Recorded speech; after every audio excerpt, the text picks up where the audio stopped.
విలువ కట్టలేంది. పిల్లల కోసం ఆమె పడ్డ కష్టం, నష్టం అంతా ఇంతుంటది. తమ పిల్లల బాగుపడడం కోసం ఆమెకున్న త్యాగాలు చేసిన దీంట్లో మిగతా వాళ్ళు ఎవ్వరూ చేయలేరు. అమ్మ గురించి చెప్పుకుంటూ పోతే ఒక రోజు కాదు, ఒక సంవత్సరం కూడా సరిపోదు. అమ్మ రుణం తీర్చుకోవాలంటే అమ్మలా పుట్టాలంటారు కొంతమంది. ఈరోజు నమస్కారం. అయితే ఈరోజు మీకు ఒక గొప్ప వ్యక్తిని పరిచయం చేస్తున్నాం. ఆమె పేరు చూడామణి గారు. భర్త ఆటో డ్రైవర్. కానీ ఆమెకున్న లక్ష్యం పిల్లల్ని బాగా చదివిస్తే, వాళ్ళకి ఒక ఆయుధంగా ఉంటే, ఆ పిల్లలు ఎప్పటికీ కష్టపడి పైకొస్తారంటూ ఆమె నమ్మారు. కేవలం ఆటో డ్రైవర్ భార్యగానే ఏదో చిన్న కుటుంబంలో ఉండి, ఏదో అది వచ్చిన ఆదాయంతో కుటుంబాన్ని సాగించకుండా, ఖచ్చితంగా పిల్లల్ని చదివించాలి, వాళ్ళకి ప్రయోజకులు చేయాలి అని నమ్మిన ఆమె కూడా ఒక టీచర్‌గా జాయిన్ అయ్యారు. వస్తున్న ఆదాయం రూ. 500. వస్తున్న రూ. 500తో కుటుంబాన్ని నెట్టుకొనొచ్చారు.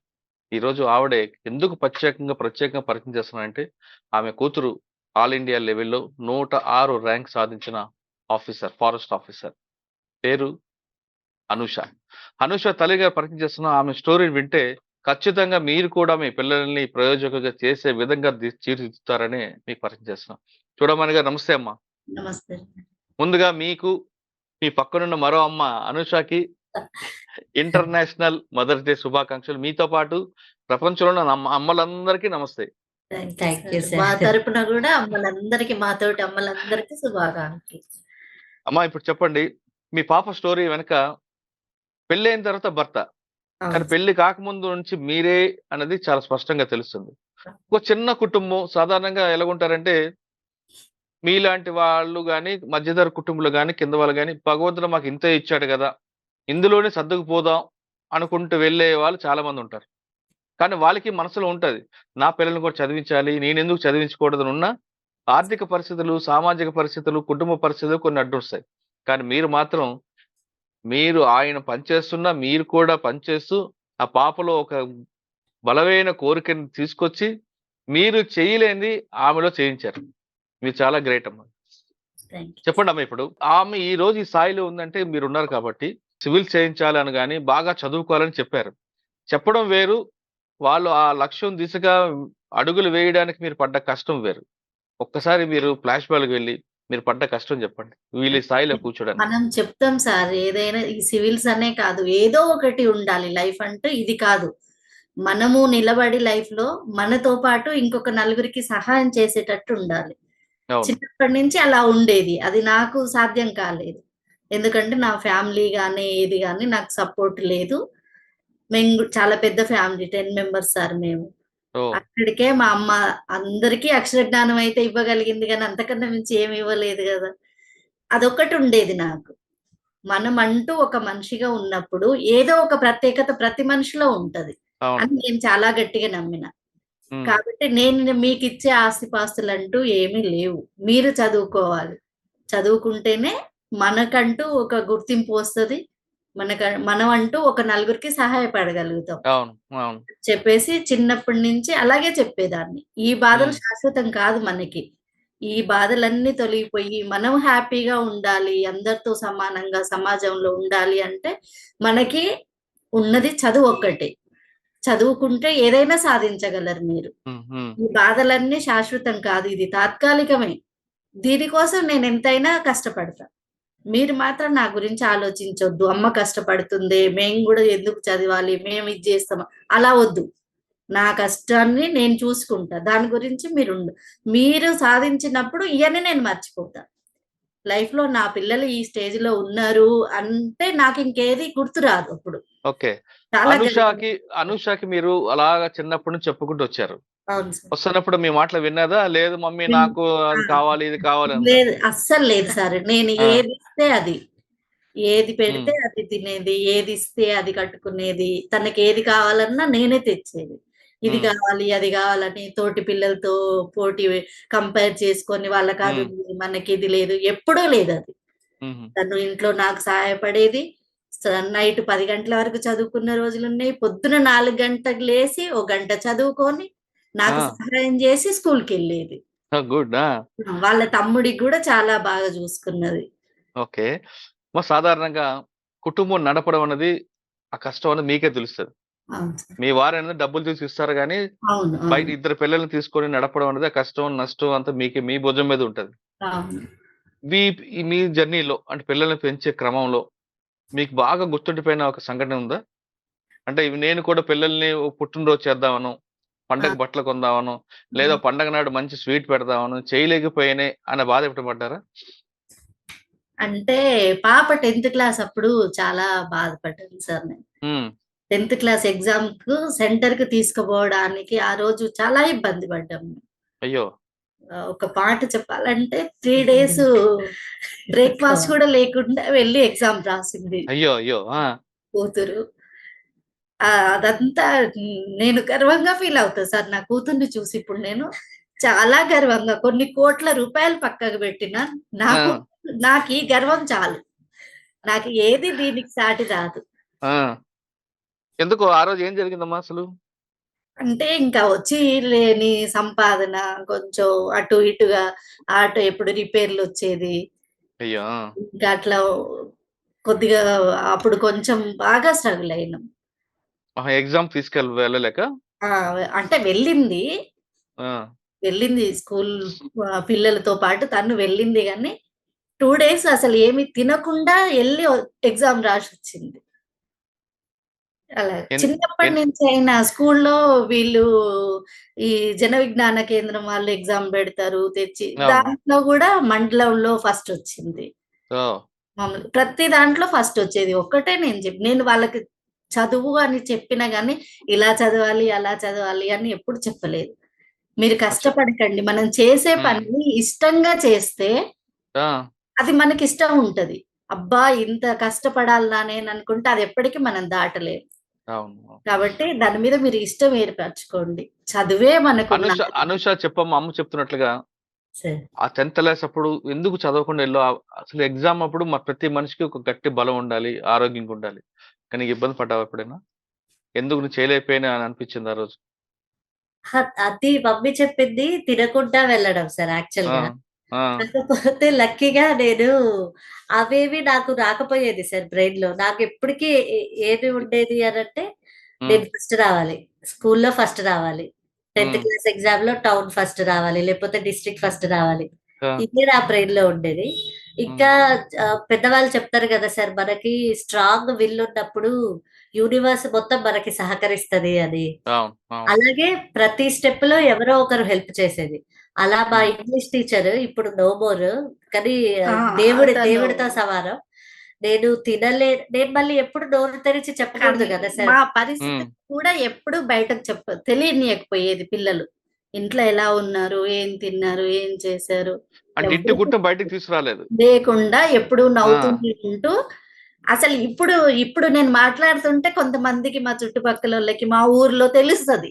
ఆ! వీళ్ళు ఈ తగులు ఇంత అనుభవించిరని ఇప్పటివరకు తెలీదు ఎవరికీ. ఓకే. ఇంగ్లీష్ టీచర్ ఏం చేశారమ్మా?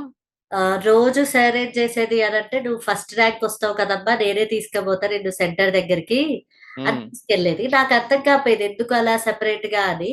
కానీ ఆయన ఉద్దేశ్యం ఏంటి అనంటే, ఈ అమ్మాయి ఎలాగో తినకుండా వెళ్తుంది సెంటర్‌కి. ఇలా హ్మ్. వెళ్తే పెర్ఫార్మన్స్ మీద నెగెటివ్ ఇంపాక్ట్ పడుద్ది. అవును. హ్మ్. దారిలో నాకు దాహమైతుంది. నేను జ్యూస్ తాగుతా అని పక్కకాపి, నేనొక్కడిని తాగితే బాగోదు. నువ్వు కూడా తాగు. ఎందుకంటే మరి మనకి సెల్ఫ్ రెస్పెక్ట్ అయితే పోదు గదా సార్! నువ్వు అవును. తినలేదు గాబట్టి జ్యూస్ తాగు అనంటే నేనొద్దు అనంటా గదా! ఆబ్వియస్‌గా. హ్మ్. హ్మ్. అందుకని నా కోసం తాగు అన్నట్టు జ్యూస్ తాగిచ్చి తీసుకెళ్ళేవాళ్ళు ఎవ్రీ ఓకే. ఎగ్జామ్ నుంచి. ఓకే. మరి నీకు అమ్మకున్న అనుబంధంలో సార్. మీకు బాగా గుర్తుండిపోయిన సంఘటన చెప్పు అమ్మ మీద? చాలా ఉన్నాయి సార్. ఒకటి 2 ఒక్కటి బాగా చెప్పు. ఒక్కటి చెప్పు. అమ్మ చెప్పింది కదా 10థ్ క్లాస్ ఇష్యూ. ఆ! అలా ఆ! అమ్మ ఇంత కష్టపడుతుంది. నేను అమ్మకేం చేయలేకపోతున్నాను. అమ్మకి, నాన్నకి అన్నదేమన్నా గుర్తుందా? అలా మమ్మీ చెప్పేది గదా సార్! అంటే ఇప్పుడు అవన్నీ ఆలోచించొద్దు. ఇప్పుడు నువ్వు చేయగలిగేది చదువుకోవడమే. ఇప్పుడు అదొదిలేసి మిగిలినవి ఆలోచిస్తే జీవితం మొత్తం మనం బాధపడాలి అని చెప్పేది. సో, కానీ ఆహ్, ఆ అంటే నేను మమ్మీకి ఇన్‌కమ్ పరంగా ఏమి హెల్ప్ చేయలేకపోవచ్చు గానీ, కొన్ని కొన్ని సార్లు మమ్మీ అనేది నేను బ్రతికుండడానికి కారణమే నువ్వు అనేది. ఆ! అలాంటప్పుడు నాకు అనిపిచ్చేది ఏదో ఒకటి చెయ్యాలి, ఏదో ఒకటి చెయ్యాలి అని. హ్మ్. అలాంటి టైంలో ఇప్పుడు జనరల్‌గా మీకు ఐడియా ఉంటది గదా సార్! బిలో పవర్టీ లైన్ ఫ్యామిలీస్‌లో అవును. ఫైనాన్సెస్ ఒక్కటే ప్రాబ్లమ్ గాదు. దాంతో పాటు వచ్చే సైకలాజికల్ స్ట్రెస్, ఆ మేల్ హెడ్ బిహేవియర్ కొంచెం డిఫరెంట్ అయిపోతది. సో ఆ టైంలో నాకేమనిపించేది అనంటే, మా మమ్మీ ఆల్రెడీ ఎనఫ్ సఫర్ అయితుంది సైకలాజికల్‌గా. ఫిజికల్‌గా అబ్యూస్ ఉండకూడదు మమ్మీకి.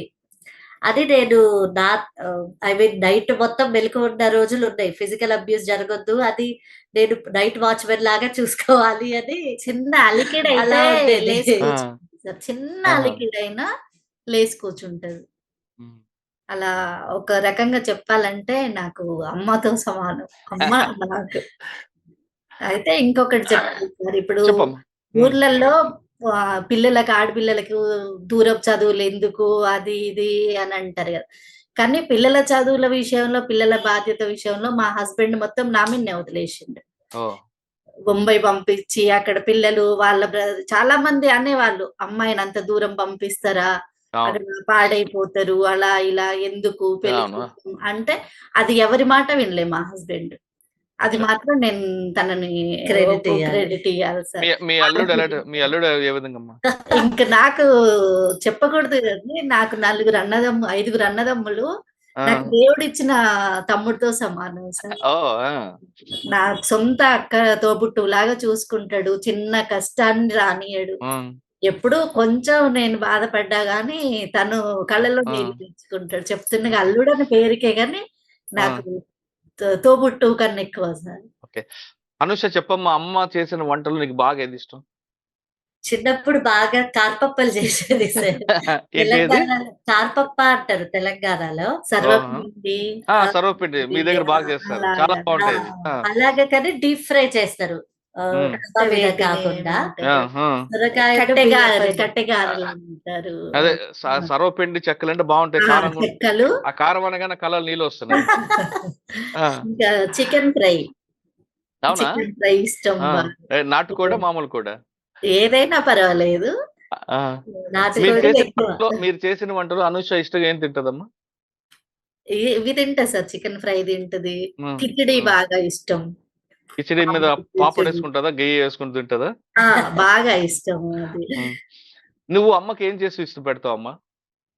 జనరల్‌గా సార్ నే నేనేది చేసినా మమ్మీకి అది ఇష్టమైతది. ఎందుకు హ్మ్. అనంటే మమ్మీ ఏమంటదంటే, నేనందరికీ పెట్టి పెట్టి అలిసిపోయినా నాకు పెట్టేదానివి నువ్వు ఒక్కదానివే ఉన్నావంటే, జనరల్‌గా ప్రతి ఇళ్లల్లో మదర్సే ఆ! చేస్తారు కదా ఆ! సార్. అవును. సో నేను ఏ నాన్ వెజ్ వండినా గూడా మమ్మీకి బాగా నచ్చుద్ది. బిర్యానీ ఓకే. చేస్తా మమ్మీకిష్టం. హుహు. ఇప్పుడు నువ్వు ఫారెస్ట్ అవుతున్నారు మీరు. అమ్మ, నాన్న పేరు తీసుకొచ్చారు. రామకృష్ణ గారు. రామకృష్ణ గారు మీ వారి పేరు? అవును. అవును సార్. వీళ్ళందరి పేరు నిలబెడతారు. వీళ్ళు తల ఎత్తుకునేలా ఫ్యూచర్ మీ సార్. దగ్గర మీ డిపార్ట్‌మెంట్‌లో ప్రజలకి సేవ చేసేలా, ప్రజలకి మంచి జరిగేలా, వీళ్ళు తలెత్తుకునేలా ఏం చేయబోతున్నారు? సార్ ఫస్ట్ అయితే సార్, మనము రూల్స్ అండ్ రెగ్యులేషన్స్ గాని, గైడ్‌లైన్స్ గాని, గవర్నమెంట్ గాని, మన సీనియర్స్ గాని చాలా ప్రొవైడ్ చేస్తాయి గదా! అవి మనం 100% స్ట్రిక్ట్‌గా ఫాలో అవ్వగలగాలి సార్. మనకి ఎంత ప్రెషర్ ఉన్నా, ఎంత బయట నుంచి ఏమున్నా గూడా రీజన్స్ మనకు సంబంధం లేదు. అప్పుడు హ్మ్. ఆటోమేటిక్‌గా ఇంప్రూవ్‌మెంట్ కనిపిస్తది. సెకండ్ ఏంటి అనంటే నేను ఐఐటీ బాంబే గ్రాడ్యుయేట్ కాబట్టి టెక్నాలజికల్‌గా ఓరియంటేషన్ ఉంటది గాబట్టి, ఆ టెక్నాలజీని ఇన్నోవేటివ్ వేలో మనం వాడుకోగలిగితే, అప్పుడు మనకొక రికగ్నిషన్ ఒస్తది గదా సార్. ఫారెస్ట్ సర్వీస్‌లో కూడా ఈ అవును. అమ్మాయి ఇది బాగా చేసింది. దీనివల్ల ఈ ఫారెస్ట్ ఫైర్ ఆపగలిగింది. లేకపోతే ఈ హ్యూమన్ వైల్డ్ లైఫ్ కాన్ఫ్లిక్ట్‌ని తగ్గించింది. అప్పుడు వీళ్ళకి ఇంకెక్కువ గర్వకారణం గదా సార్. ఇది హ్మ్. సర్వీస్ అనేది ఓన్లీ ఎంట్రీ గేట్. హ్మ్. గేట్ లోపలికెళ్ళినంక ఏం చేస్తామనేది ఇంపార్టెంట్. సో, అందులో నేను చేయగలిగింది డిఫరెంట్‌గా అనంటే టెక్నాలజీని యూజ్ చేసుకుందాం అనుకుంటున్నా సార్. ఒక అచ్చా! ఎగ్జాంపుల్ చెప్పాలంటే ఒక యాప్ బిల్డ్ చేస్తున్నారు సార్ ఆల్రెడీ డిఫరెంట్ స్టేట్స్‌లో. ఎలా ఓకే. అంటే మనం డ్రోన్స్ ఎప్పుడు సర్వేలెన్స్ జరుగుతది. ఒక చిన్న స్పార్క్ ఫారెస్ట్‌లో కనిపించినా వెంటనే డీఎఫ్ఓకి మెసేజ్ ఎళ్ళిపోద్ది. హ్మ్. ఫైర్ ఎక్స్టింగ్విషింగ్స్‌కి టీమ్ అంతా వచ్చేస్తారు. ఇప్పుడు అలాంటివి జరుగుతున్నా కూడా ఇప్పుడు నైనితాల్‌లో ఫ్యూ వీక్స్‌గా మంటలు రగులుతూనే అవును. ఉన్నాయి. సో, అవును. అట్లాంటివి ఇనిషియల్ స్టేజ్‌లోనే ఆపగలగడానికి మనం టెక్నాలజీని వాడుకోవచ్చు సార్. ఇప్పుడు మీరు వెళ్తున్నారు గదా! డెహ్రాడూన్ ట్రైనింగ్ పక్కనే నైనిటాల్ చూడండి. అవును సార్. ఓకే. ఫైనల్‌గా మీరు చెప్పమ్మా. సార్. సాధారణంగా ప్రతి ఇంట్లో కూడా పిల్లలుంటారు. వాళ్ళని చదివించాలని ప్రతి కన్న తల్లి తన పిల్లలు ప్రయోజనం అవ్వాలనే చూస్తారు. అవును సార్. ఖచ్చితంగా. వాళ్ళకి చిన్నప్పటి నుంచి చెప్తుంటారు. కానీ ఎక్కడో దగ్గర మిస్‌ఫైర్ అయ్యి, లేదా చుట్టూ ఉన్న పరిస్థితులు అనుకూలించకపోవడం, ఆర్థిక ఇబ్బందితోనో ఆ తల్లి తన కోరిక తీర్చుకోలేకపోతుంటారు. అక్కడ తల్లి తప్పు అని అనలేం. అవును. పరిస్థితులు అని తీసుకొస్తారు. అటువంటి సమయంలో కొంతమంది తల్లిదండ్రులు ఆత్మహత్యలు చేసుకోవడం, చిన్న చిన్న విషయాలకే ఆత్మహత్యలు చేసుకుంటారు. అవును. అవును. అటువంటి వాళ్ళకి మీరేం చెప్తారు? అదే విధంగా రెండోది, ఈ కష్టాలు మీరు నమ్మారు ఇందాక. కష్టాలు ఇప్పుడు శాశ్వతం కావు. తర్వాత అవును. మనకుంటాయని. అ అటువంటి కష్టాల్లో అనుభవిస్తున్న వాళ్ళకి ఏం చెప్తారు? 2 మూడోది, చాలా మంది పిల్లలకి ముద్దు చేస్తారు. ఆ ముద్దు అనేది ఒక స్థాయికి బానే ఉంటది. అవును. తర్వాత పెరిగిన తర్వాత ఆ పిల్లలు ప్రయోజకులు కాకపోతే ఆ తల్లి బాధ అంతా ఇంత కాదు. ముందే ఎందుకు మనం దిద్దుకోవాలి? ఈ 3 ప్రశ్నలకు సమాధానం చెప్పండి. అంటే ఇప్పుడు ఏ సమస్య అయినా అది తాత్కాలికమనే నేను నమ్ముతా సార్. హ్మ్. ఈరోజు ఇంత బాధపడ్డాము, ఇంత స్ట్రగుల్ ఉంది అని చెప్పేసి దాన్ని ఆ జీవితాన్నే ముగించేయడం అది మంచిది గాదు. రైట్. మనకున్నదే చాలా చిన్న జీవితం. ఏమో రేపు మంచి జరగొచ్చు. రేపు అవును. గాకుంటే ఇంకో రోజు ఎప్పటికీ ఒకే తీరుగా పరిస్థితులుండవు. అవును. ఉన్నదాన్ని మనం మనకు తగ్గట్టుగా సవరించుకొని దాన్ని దాటుకుంటూ ప్రయాణం ముందుకు సాగించాలి అంటా తప్ప, నేను ఎప్పుడు జీవితాన్ని ముగించాలని నేను ఎవరిని చెప్పను సార్. రైట్. అది రైట్. తప్పు గూడా అలా ఆలోచించడం గూడా. ఆ హ్మ్. ఆలోచన వచ్చినప్పుడు 2 నిమిషాలు 2 ఒక్క నిమిషం దాన్ని వాయిదా యేస్తే చాలు. జీవితం మన చేతిలోకొచ్చేస్తది. అది ఓకే. గట్టిగా నమ్ముతా సార్ నేను. కాదు, పిల్లల పెంపకంలో తల్లి పాత్ర గురించి అడుగుతున్నాను. ఎక్కడ ముద్దు చేయాలో చెయ్యాలి. ఎక్కడ దండించాలో దండించాలి సార్. ఈ మధ్య హ్మ్. స్కూళ్ళల్లో గాని అలా పిల్లల్ని దండించకూడదు. అది తప్పు. కొట్టి చెప్పొద్దు, తిట్టి చెప్పొద్దు అని అంటున్నారు గానీ అది తప్పనిపిస్తది సార్ నాకు గూడా. ఆ! ఎందుకంటే తెలిసి తెలియని టైంలో వాళ్ళకి చిన్నతనంలో తప్పు చేస్తే అది తప్పు అని చెప్పనప్పుడు వాళ్ళకెలా తెలుస్తది? ఆ పని అవును. చేయకుండా ఇంకొకసారి ఎలా ఉంటారు వాళ్ళు? హ్మ్. చిన్నప్పుడు అమ్మ కొట్టింది గాబట్టి, ఈ పని చెయ్యను అని వాళ్ళ మనసులోకొచ్చినా పర్వాలేదు. ఈ పని చేస్తే అమ్మ కొడతది అని అమ్మ మీద బ్యాడ్‌గా ఆలోచిస్తారని అనుకుంటారు తప్ప, ఆ భయంతోని ఇంకోసారి చేయకుంటుంటారు ఆ పని.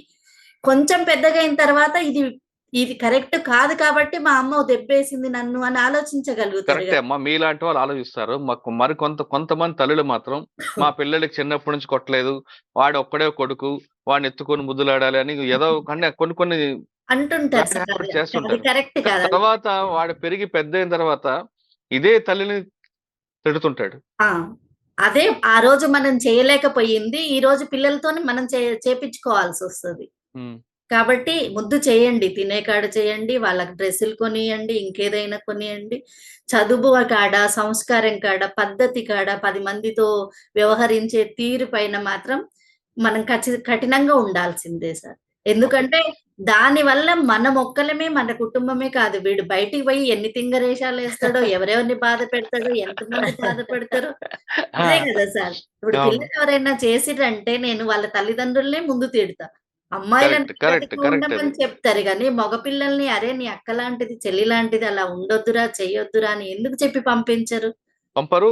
అమ్మాయయితే ఆలస్యంగా వస్తే ఎక్కడికి వెళ్లి అడుగుతారు. అబ్బాయిలు అడుగుతారు. ఆలస్యంగా వచ్చినా అబ్బాయినైతే అడగట్లేదు. ఎందుకడగరు? ఎందుకడగరు? వాడిని కూడా అడగాలసలు. అడగాలి. అది ఖచ్చితంగా అడగాలి సార్.